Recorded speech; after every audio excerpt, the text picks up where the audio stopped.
Welcome to the Stepmom Side with Alicia Crasco, the podcast for stepmoms ready to create the life they want and one they actually have a say in. Here we talk all things stepmom life and just a little bit more. Leave the superficial conversations at the door and get ready for perspective shifts and actionable advice to help you on your way to creating the life you want, one step at a time. Hi, welcome to this week's podcast episode. This is a first, so this is a topic that got sent in, and I will post the link for this in the show notes. I always take topic requests, so if you have any questions that you're like, hey, can I ask you a question about a stepmom thing, and can you help me with it? Absolutely, I'm super pumped to help you with that. You just gotta let me know what you want me to talk about. So this one is, the stepmom has 3 stepkids, and she's got 1 kid of her own, and the stepkids' mom is not around, or she doesn't have them, or she doesn't see them that much, I should say. And then the kids' mom will come to their house because they have them full time, and the stepmom has been gracious enough to open up her house to the mom, coming and seeing them. But the mom will just come in and eat all of their foods, and it's a little bit weird for her. And she's like, how do I handle this? How do I navigate this? First things first, I just want to let you know that you're not alone in the sense that so many stepmoms have said to me, I hate that the ex comes in our house. I hate that she comes in our house and eats our food, or she drinks my wine, or she just comes and stays and doesn't get out of here. What do I do? My husband doesn't think, or my partner doesn't think that it's that big of a deal. Help. And I'm like, yes, I hear you. And it is such a touchy subject, right? Especially if you've got the kids full time. And like the stepmom said, despite everything, her stepkids still adore their mom. Obviously they do, because it's their mom. They still love her. They still care about her. Yeah, it's their mom. At the end of the day, it doesn't matter how much of a terrible mom you think that she might be. Their mom is their mom. And that super sucks to hear, and it super sucks to see play out, but it's the reality of the situation. So I just want you to be able to disconnect yourself from those feelings, because yeah, that's one of those loyalty bond things that is not going to go away, and it's not going to get any better. Their mom is their mom. So how do we handle the ex coming into your house? That is such a great question, because I think that it goes back to where are you and your partner at on that page? What do you think? Obviously you're a hell no, right? But also, what does your partner think? Is it okay? Is it not okay? And can we come to some middle ground? Why or why not? And let's have a conversation with them about this. And the conversation is not you yelling and screaming at them about why you think that the ex shouldn't be in the house, or why you think that she should only be able to come a few times, or why it's okay for her to come sometimes and not okay in the other times, or just depending on how you feel, because that's absolutely relatable too. It's your house. If you're living there, which it sounds like this one is, you are living there, it's your house. And I know how violating that can feel if the ex is walking around in your house. How violating that feels to have her in your house walking around, looking at your stuff, seeing your stuff, but then also eating all of your food. Or like I said, I had a stepmom tell me, she just comes to my house and drinks my wine. Absolutely not. But how do we put boundaries on that without losing our cool? First of all, we're going to take a deep breath, and we're going to be okay, what feeling is this triggering in yourself? What emotion is coming up? What's bubbling to the top? Is it the lack of control? Is it the insecurity? Is it the jealousy? Is it all of these things? Once we can figure out okay, this is really how I'm feeling. Of course you feel anger, right? But under anger is an actual feeling of maybe you feel insecure, maybe you feel jealous, maybe you feel uneasy, maybe you, whatever it is that you feel. That's what I want you to drill down and figure out.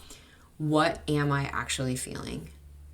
And then what is it telling me about not wanting her in my house? Aside from the fact that it's their mom, right? Because of course, I would say 99% of the stepmoms that I talk to, maybe that's too high, 95% of the stepmoms I talk to are absolutely not, no way in hell is the ex coming into my house. Totally relatable. I understand that. I felt like that for a really long time. And here's the thing. This is your house. This is where you are supposed to feel safe. This is where you go to take your bra off, unbutton your pants, run around naked, whatever it is that you want to do in your house. This is where you go to be, to feel all of the things and just be, hopefully. And maybe like when the stepkids aren't there, right? And if you don't feel like you can do that because this is happening, something needs to change. And I think that it is very realistic for you to be able to say, hey, you know what? She's coming in the house. I don't like it. How are ways that we can work around it? How are ways for us to navigate her not coming into the house? And that might look like your partner saying something, but then you also having to back them up. It might look like you having to say something and then your partner backing you up. But here's what I want to tell you, because I think this is where stepmoms get hung up a lot, is I told her once, why isn't she listening? Change is hard. Especially if you're living in their house and like she just felt like she could come in whenever she wanted, and so she did, because this used to be my house too, like I can just come in. No, that's not what we're doing here. It's not working for us anymore to do that. What we're going to do now is you can wait in the driveway. You can come to the front step. You can come to the front door, but you're not coming in our house. And it could be whatever the situation is. It could be I've got a baby that I'm trying to keep in nap time. I've got a little kid that I'm trying to keep on a schedule. We're about to leave. We're about to whatever it is. And maybe you're not about to leave. Maybe you don't have a baby. Maybe you don't have a little kid that you're trying to keep on a nap schedule. But maybe you could say that we are about to leave. We're not going to come in. Whatever it is that you need to do until you can get that confidence up of like, okay, no, you're not coming into our house today. And you don't have to be a jerk about it. Hey, you know what? I know that we've let you come in our house before, but right now this isn't working for us. So what we're going to ask you to do is respect that we would like you to meet us at a drop-off point, meet in the driveway, meet on the street, meet the street like out in front of your house, meet at the steps, meet at the front door. Please don't come into our house anymore for whatever reason. And it feels weird to say, like, me as a stepmom, I feel uncomfortable by that, but I don't want you to come in our house. Like, it feels really awkward to say that to someone else, like especially like the ex. But here's the thing. The first step is the hardest. This is why I tell stepmoms when I'm coaching them all of the time. The first step of saying like, hey, because we're setting a boundary, hey, this isn't working. Here's what we would like to do instead. You can't just say, hey, you can't come into my house anymore. And that's it.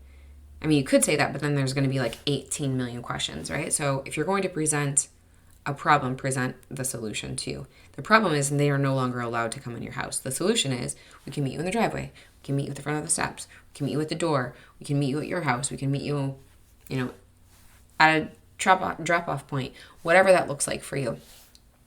But I just want to say, like, if you have the ex coming into your house, girlfriend, I see you. That is uncomfortable. That is awkward. That is really freaking weird. And maybe you're new in your role as a stepmom, and I feel like it's almost harder, like in your early years, because you are trying to find your footing, you're trying to find your ground, like for anything, and then this feels like such a massive violation. But if you're 6 or 7 years in, and this person is still coming in your house, and you don't like it, yesterday was the best time to say something, but today is the second best time to say something. You can just have the conversation.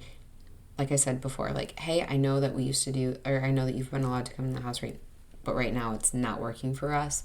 Here's what we would like to do going forward. They may have questions. Whatever, you know your situation better than I do. Whatever questions you have, think those out and have answers ready to go. And if you're like, I don't know answers to like come up with, come join us in the Stepmom Side community. Office hours every Wednesday. But I'm always in there posting or not posting necessarily, but commenting on people's posts. So if you go in there and you post, hey, this is our situation, tag me at Alicia Crosco, just tag me, and I can respond and say, hey, this is what I think you should do. These are ways that I would say you should handle this or answer this. But here's the thing. When you come up with what you're going to say, you also need to practice it. Because when that situation presents itself, there's a good chance that you're going to feel nervous, you're going to feel awkward, you're going to feel a little bit scared, maybe a little bit timid, maybe like, okay, it's not that big of a deal. I'll say something next time. Next time never comes. I'll just tell you right now, next time never comes.